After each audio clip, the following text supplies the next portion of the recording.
বিসমিল্লাহির রহমানির রহিম। আজ আমরা অষ্টম শ্রেণীর বিজ্ঞান ক্লাস শুরু করতে যাচ্ছি।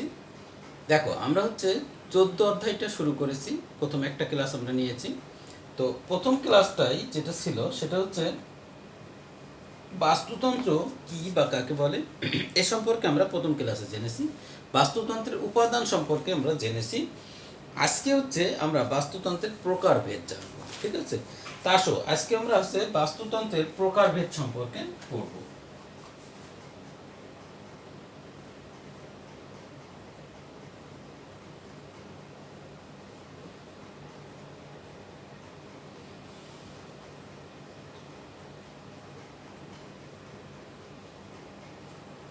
বাস্তুতন্ত্রের প্রকারভেদ। দেখো, প্রাকৃতিক পরিবেশে দুই ধরনের বাস্তুতন্ত্র রয়েছে। তাহলে বাস্তুতন্ত্র কয় ধরনের? দুই ধরনের। একটা স্থলজ বাস্তুতন্ত্র আর একটা জলজ বাস্তুতন্ত্র। হ্যাঁ, তাহলে এক স্থলজ বাস্তুতন্ত্র আর দুই জলজ বাস্তুতন্ত্র। তাহলে দুই ধরনের বাস্তুতন্ত্র, একটা স্থলজ বাস্তুতন্ত্র আর একটা জলজ বাস্তুতন্ত্র। আমরা এখন দেখো যে স্থলজ বাস্তুতন্ত্র সম্পর্কে পড়ব। এই ধরনের দেখো বাস্তুতন্ত্র আবার বিভিন্ন ধরনের হতে পারে। তাহলে স্থলজ বাস্তুতন্ত্র স্থলভাগে তো একটা জায়গা না, বিভিন্ন জায়গা আছে, তাই না? এই জন্য আসলে সেই অবস্থান ভেদে কিন্তু এই বাস্তুতন্ত্র আবার বিভিন্ন ভাগে ভাগ হয়েছে। যে কারণে দেখো যে সেটা বনভূমির বাস্তুতন্ত্র এরকম হতে পারে। তারপর মরুভূমির বাস্তুতন্ত্র হতে পারে। তার মানে কি যে মরুভূমিতে যে বাস্তুতন্ত্র গড়ে উঠতেছে সেটাকে মরুভূমির বাস্তুতন্ত্র বলা হবে। আর বনভূমিতে যদি বাস্তুতন্ত্র গড়ে ওঠে তাহলে সেটা বনভূমির বাস্তুতন্ত্র বলা হবে। বনভূমির দেখো বাস্তুতন্ত্রের উদাহরণ হিসেবে আমরা দেখো বাংলাদেশের বনভূমি যেটা সেটার কথা বলতে পারি। দেখো, বাংলাদেশের বনভূমি অঞ্চলকে প্রধানত দুইটি ভাগে ভাগ করা হয়। কি কি? একটা সিলেট ও দেখো পার্বত্য চট্টগ্রামের বন অঞ্চল, এবং অন্যটা খুলনা সমুদ্র উপকূলীয় সুন্দরবন অঞ্চল, যেটা সেটা, ঠিক আছে? নিচেই দেখো সুন্দরবনের বাস্তুতন্ত্র সংক্ষেপে আলোচনা করা হলো। তাহলে এখন দেখো যে বাস্তুতন্ত্র প্রথমত দুই ধরনের, একটা স্থলজ বাস্তুতন্ত্র, একটা জলজ বাস্তুতন্ত্র, ঠিক আছে? এখন স্থলজ বাস্তুতন্ত্র যেটা আছে সেটাকে কিন্তু আবার কি করা হয়েছে, স্থান ভেদে আবার সেটাকে ভাগ করা হয়েছে। একটা বনভূমির বাস্তুতন্ত্র, তারপর মরুভূমির বাস্তুতন্ত্র, এ বাদেও কিন্তু আরো বাস্তুতন্ত্র হতে পারে। আচ্ছা, এখন দেখো যে যদি আমরা বনভূমির বাস্তুতন্ত্র সম্পর্কে পড়তে যাই তখন আবার এটাকে দুইটা ভাগে ভাগ করা হয়েছে। একটা দুটো অঞ্চলে ভাগ করা হয়েছে। একটা দেখো সিলেট ও পার্বত্য চট্টগ্রামের বনাঞ্চল, আরেকটা কি যে খুলনার সমুদ্র উপকূলীয় দেখো সুন্দরবন যে অঞ্চল, সেই অঞ্চলকে নিয়ে একটা বাস্তুতন্ত্র হয়েছে। তো আজকে আমরা সুন্দরবনের বাস্তুতন্ত্রে দেখো সংক্ষেপে আলোচনা করা হবে, ঠিক আছে? সুন্দরবনে দেখো বনভূমি অন্যান্য অঞ্চলের বনভূমি থেকে দেখো আলাদা বৈশিষ্ট্যের। হ্যাঁ, তাহলে আলাদা বৈশিষ্ট্য। খুলনা জেলার দেখো দক্ষিণে সমুদ্র উপকূল থেকেই ভিতরের দিকে এই অঞ্চল বেশ কয়েক মাইল পর্যন্ত বিস্তৃত, ঠিক আছে?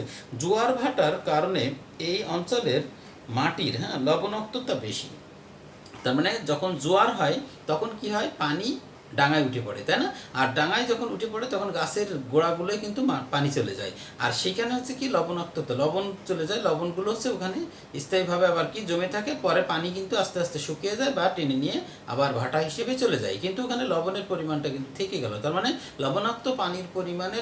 লবণাক্ততা পানিতে থাকার কারণে কিন্তু এটা কি এই জোয়ারের কারণে এটা ডাঙাতে উঠে পড়ে, ঠিক আছে? তো জোয়ার ভাটার কারণে কিন্তু এই মাটির লবণাক্ততা বেড়ে যায়। কাজেই দেখো লবণাক্ত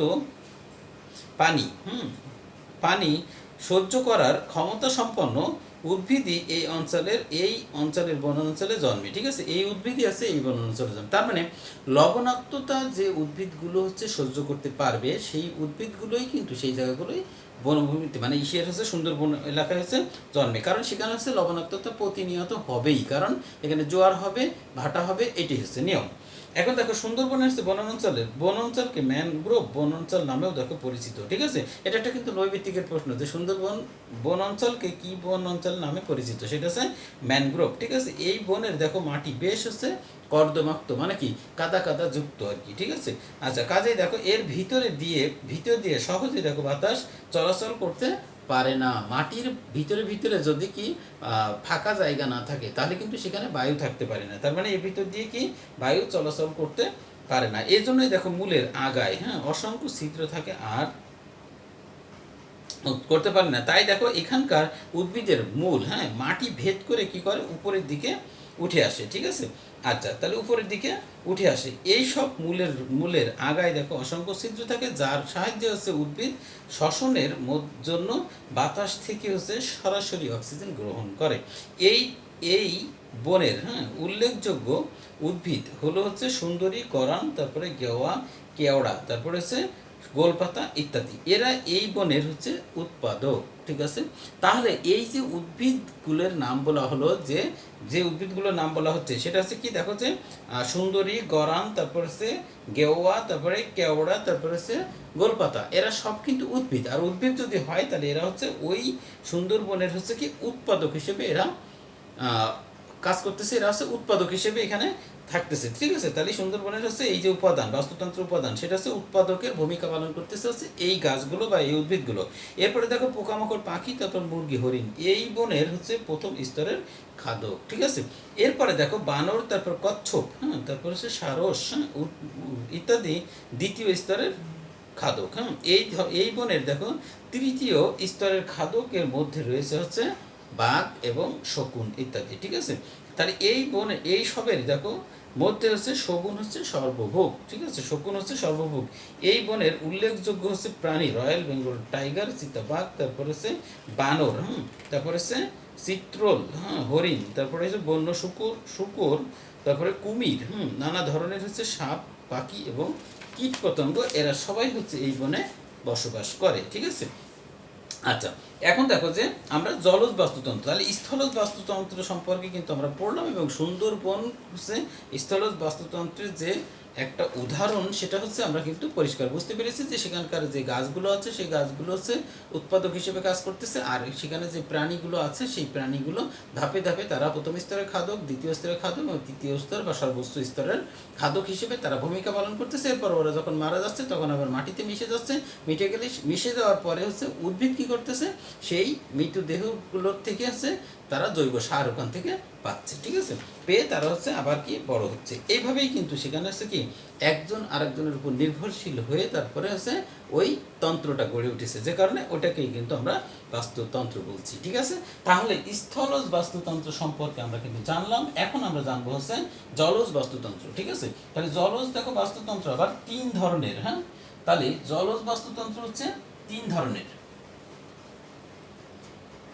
দেখো প্রথম আছে পুকুরের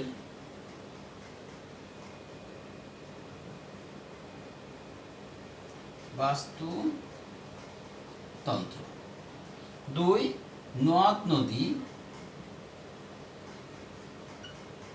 নদীর বাস্তুতন্ত্র, 3 সমুদ্রের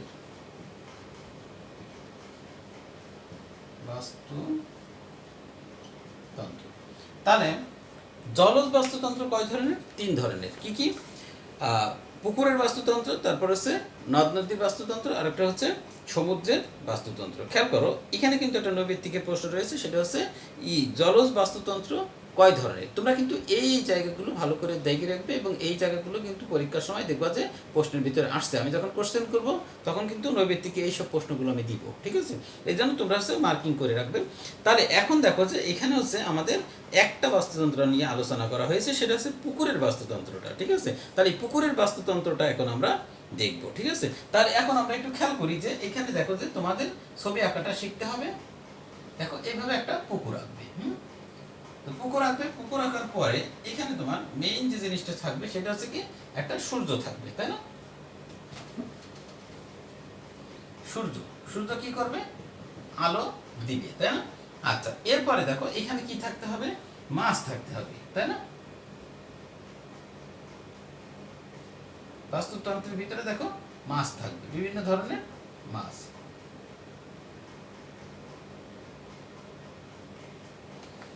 আচ্ছা, এরপরে কীট পতঙ্গ থাকবে,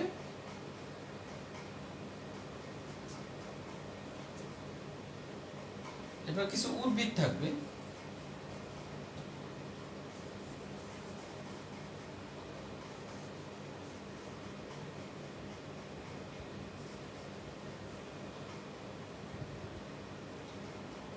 হ্যাঁ। এখন দেখো বিয়োজক থাকবে, হ্যাঁ, বিয়োজক।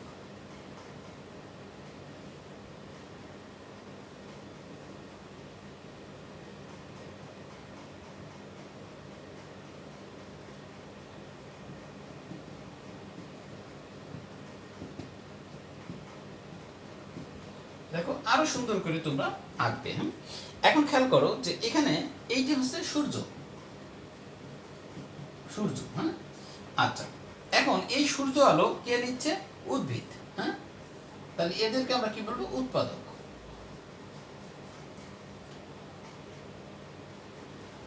উৎপাদক।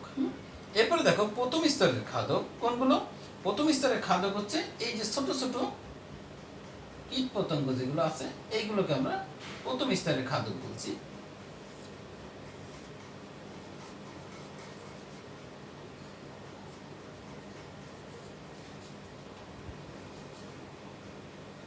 খাদক।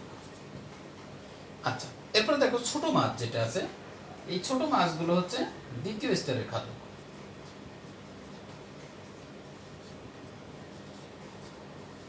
খাদক। আচ্ছা, তাহলে তৃতীয় স্তরের খাদক দেখো কি আছে, এইখানে কিন্তু কিছু হাঁস থাকে, হাঁস, ঠিক আছে। দেখো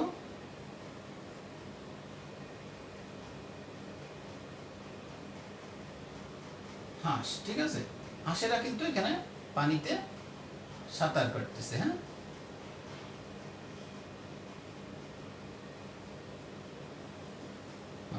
তাহলে এই হাঁসগুলো হচ্ছে তৃতীয় স্তরের খাদক।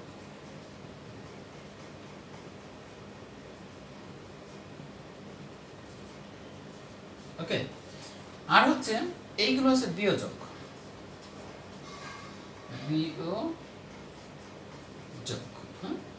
তাহলে খেয়াল করো, এখন হচ্ছে এরপরে দেখো এখানে সার মাটি থাকবে, এগুলো হচ্ছে জৈব, জৈব উপাদান, হ্যাঁ, জৈব ও অজৈব যৌগ।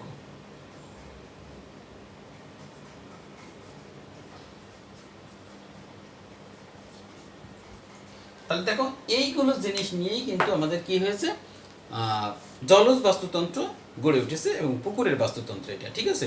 আমরা একটু দেখি আসলে এখানে কি কি আছে সেটা দেখো, যে তোমাদের বোঝার সুবিধার্থে দেখো এখানে একটি হচ্ছে পুকুরের বাস্তুতন্ত্র সম্পর্কে সংক্ষেপে আলোচনা করা হলো, ঠিক আছে। স্বাদু পানির দেখো এই ছোট পুকুর জলজ বাস্তুতন্ত্রের একটি হচ্ছে স্বয়ং সম্পূর্ণ উদাহরণ, ঠিক আছে। স্বাদু পানি মানে কি? এখানে হচ্ছে মিঠা পানি, তাই তো, এখানে কিন্তু লবণাক্ত পানি না, ঠিক আছে। পুকুরে রয়েছে দেখো অজীব ও জীব উপাদান, ঠিক আছে। এইখানে কিন্তু অজীব উপাদান এবং জীব উপাদান আছে। অজীব উপাদানের মধ্যে দেখো পুকুরে রয়েছে হচ্ছে পানি, তারপর হচ্ছে দ্রবীভূত অক্সিজেন, তারপর কার্বন ডাইঅক্সাইড এবং কিছু দেখো জৈব পদার্থ। এই সব উপাদান, হ্যাঁ, জীব সরাসরি ব্যবহার করতে সক্ষম, ঠিক আছে। আচ্ছা, তাহলে দেখো জীব উপাদানের মধ্যে আছে হচ্ছে, জীব উপাদানের মধ্যে আছে কি? উৎপাদক, ঠিক আছে। উৎপাদক মানে উদ্ভিদগুলো, গাছগুলো। আচ্ছা, এরপর হচ্ছে প্রথম স্তর খাদ্য, দ্বিতীয় স্তর খাদ্য এবং তৃতীয় স্তর খাদ্য, নানা রকমের হচ্ছে বিয়োজক, তারাও কিন্তু জীবিত অবস্থায় থাকে, ব্যাকটেরিয়া, ছত্রাক, এইগুলো আর কি।